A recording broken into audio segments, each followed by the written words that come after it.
Ja, danes smo pripeljali ene stvari, ene dobrote, zato kar smo vam hvaležni, kar počnete. To kot lansko leto tudi to pripeljali v vašo hišo, ampak predvsem bi pa rad povedal, da ni to edino presenečenje z Bizovika.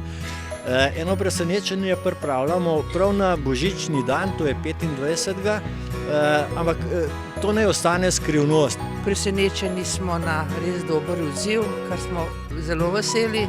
En sam ni nič, ampak to je mozaik in ta mozaik je na koncu ustvaril eno lepo sliko, ki spoštujemo te ljudi res z vsem srcem in od vseh ljudi, ki so prišli in prinesli ta darila, so tudi te pozdravi in sočutje do njih. Zahvaljujem se za donacijo, že lansko leto smo nas zelo lepo presenetili. Predvsem je pa ta pomembno zaradi tega, da vidimo, da tudi zunanji ljudje mislijo in nas podpirajo pri našem delu. Res hvala za vašo srčnost.